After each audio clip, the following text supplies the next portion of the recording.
हे भगवान, आपने मुझे कैसी घनघोर समस्या में डाल दिया है कि कुछ समझ में नहीं आता है।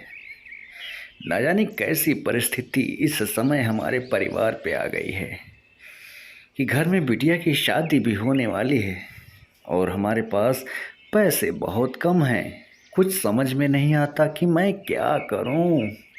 मेरा तो दिमाग बहुत टेंशन में रह रहा है कि आखिर हो क्या गया है। मेरा अच्छा बिजनेस चल रहा था, बहुत अच्छा बिजनेस चल रहा था, जो कि मैं लोगों की बेटियों की शादियों में मदद करता था। आज मेरी कंडीशन इतनी ख़राब हो चुकी है कि मैं खुद की बेटी की शादी के लिए पैसे नहीं जोड़ पा रहा हूँ।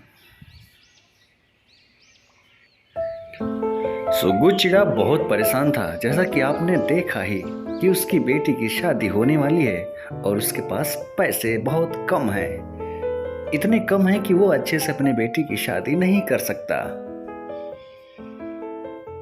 अरे सुग्गू भाई, तुम बहुत परेशान लग रहे हो। मैं तुम्हें दूर से देख रहा थी, कुछ मन ही मन बड़बड़ा रहे हो। कुछ मेरे लायक सेवा हो तो जरूर बताना कि मैं तुम्हारी क्या मदद कर सकता हूँ। अरे भाई, कुछ बोलोगे भी कि ऐसे ही उदास बैठे रहोगे? हाँ, कुछ तो बताओ, तभी तो मैं तुम्हारी मदद करने के लिए सोचूंगा ना। अरे क्या बताऊं पीलू राम, मेरी बेटी उसकी शादी होने वाली है और मेरा बिजनेस इतना ठप हो चुका है कि मैं उसकी शादी करने में असमर्थ सा हो गया हूँ। मेरे पास पैसे बहुत कम हैं। मेरा सारा बिजनेस खराब हो चुका है पिछले 6 महीनों से। क्या करूं, कुछ समझ में नहीं आता है। अरे तो इसमें टेंशन लेने की क्या बात है। मेरे से जो मदद हो सकेगी मैं तुम्हारी मदद जरूर करूंगा।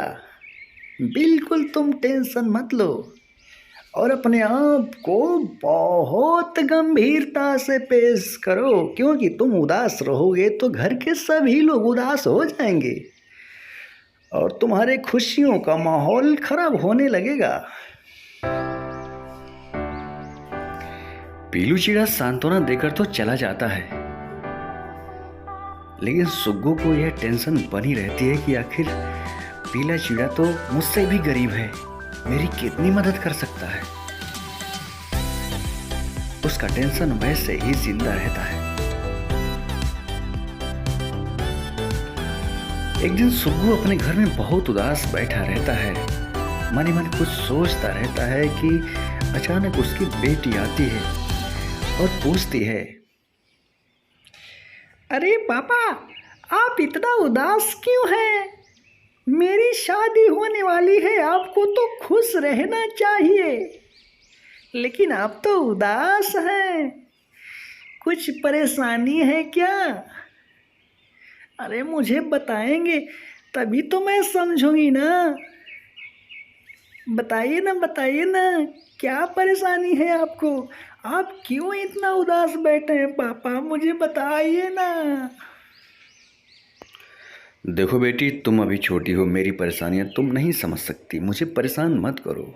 मैं ठीक हूँ, मैं बहुत अच्छा हूँ। बस तुम अपने सहेलियों के साथ खुश रहो, तुम्हारी शादी होने वाली है अगले महीने। तुम खुश रहो, मैं खुश हूँ, बस वैसे ही थोड़ी मोड़ी टेंशन है, सही हो जाएगी। नहीं नहीं पापा, आप ऐसा नहीं रहते हैं, कुछ तो जरूर बात है।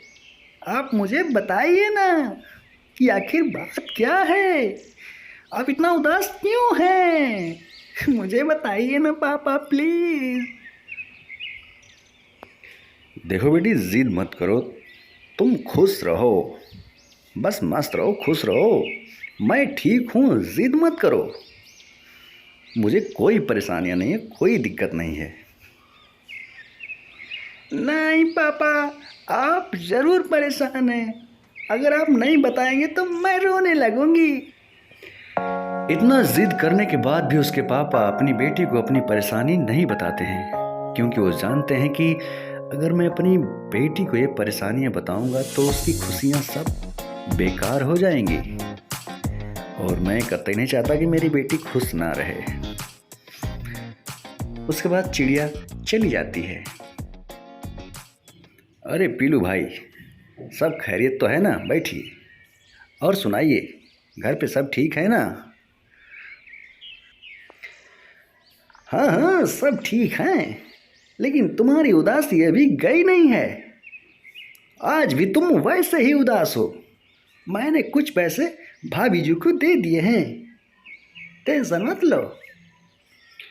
दोनों दोस्त आपस में बातचीत कर ही रहे होते हैं कि उनकी सारी बातें उनकी बेटी खिड़की से सुन रही होती है और मन ही मन सोचती है कि अरे, मेरे पापा को तो पैसे की समस्या है, इसलिए वो बहुत उदास रहते हैं।